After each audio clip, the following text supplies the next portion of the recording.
दोस्तों, आज की कहानी है बस कर बड़ी बहू अब बेशर्मी के सारे रिकॉर्ड तोड़ देगी क्या। दोस्तों, कहानी शुरू करने से पहले अगर आपने हमारे चैनल को अभी तक सब्सक्राइब नहीं किया हो तो कर लीजिए ताकि आपके पास पहुंच सके हर नया वीडियो। राहुल ने अपने साथ जॉब करने वाली ईशिता से लव मैरिज कर ली थी। शुरू में उसके पेरेंट्स नाराज रहे, पर दो बहनों के इकलौते भाई होने के कारण वो ढीले पड़ गए और उन्हें बहू बेटे को घर में आने दिया। ईशिता की हर संभव कोशिश रहती कि वह सास ससुर को पूरा सम्मान दे, उन्हें कभी कोई बात बोलने का अवसर न दे। राहुल के पिता तो उसकी अच्छाई समझने लगे थे, पर उसकी माँ देवयानी ने ईशिता को दिल से स्वीकार नहीं किया था। वह ईशिता को निशा दिखाने का कोई अवसर हाथ से जाने ना देती। कभी उसकी सहेलियों के सामने, कभी उसके मायके से आए लोगों के सामने वह ईशिता को शर्मसार करती रहती। ईशिता आज तो साड़ी पहन ली होती। होली के दिन राहुल के साथ घर से बाहर निकलती ईशिता को उन्होंने टोका था। ईशिता ने राहुल का लाया हुआ प्लाजो सूट बड़े साव से पहना था उस दिन, और वो बड़ी प्यारी लग रही थी। उसका मुंह लटक गया और आंखें डबडबा गई। वहीं देवयानी की अपनी बेटी रूपा मिनी स्कर्ट टॉप में अपनी सहेलियों से घूमने गई तो उसको उन्होंने इग्नोर किया। वो तो घर की बेटी है, कुछ दिन मौज मस्ती करती लेगी तो क्या बिगड़ जाएगा। उनका हर बार एक ही जवाब होता, अगर कोई प्रश्न कर भी देता उनसे।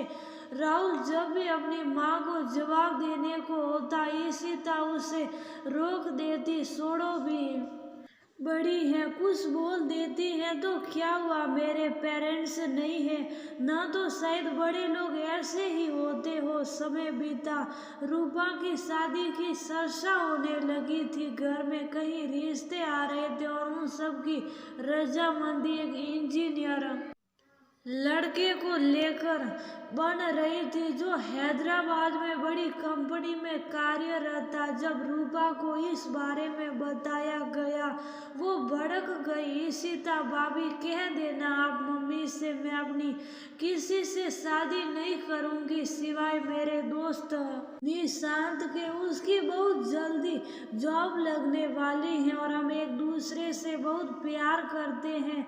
दीदी मुझे क्यों फंसा रही है, ईशिता बोली। मुझसे तो मम्मी जी वैसे ही नाराज रहती हैं, अब सोचेगी मैंने ही आपको उकसाया है ये सब करने के लिए।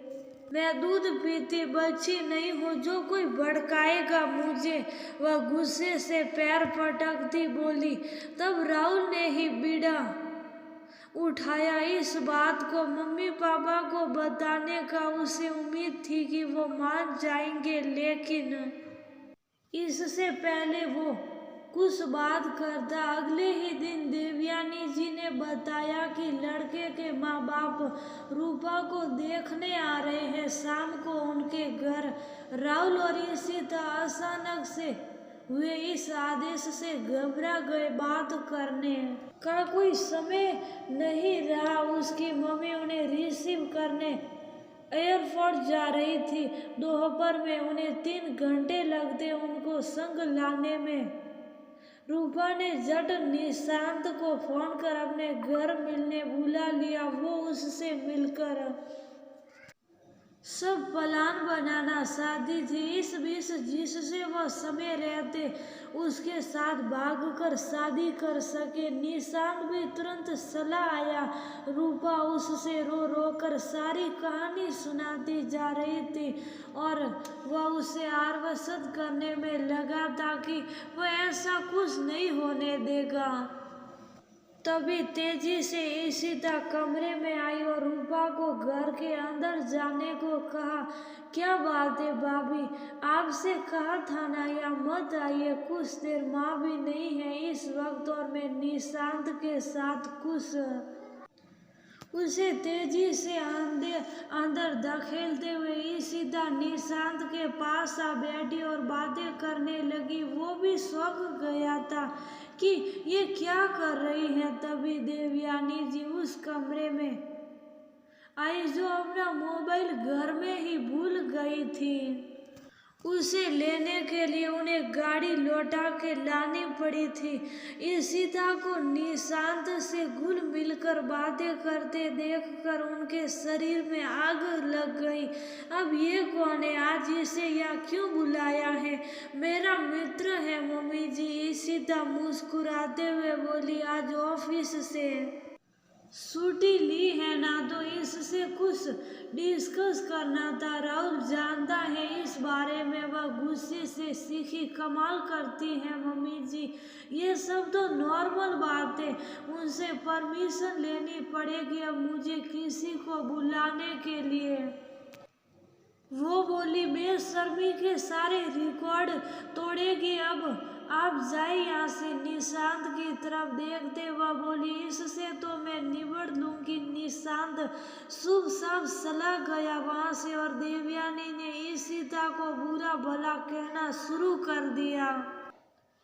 कहा था राहुल से ऐसी किसी लड़की से शादी मत कर जिसके पेरेंट्स ही न हो, पर मेरी सुनता कौन है। अब जब ये घर में गंद फैलाएगी तो घर की बेटियों पर कितना गलत असर पड़ेगा। हमारी रूपा भी तो है, मजाल है। कहा था इस तरह कभी किसी से मिली हो या घर बुलाया हो किसी को।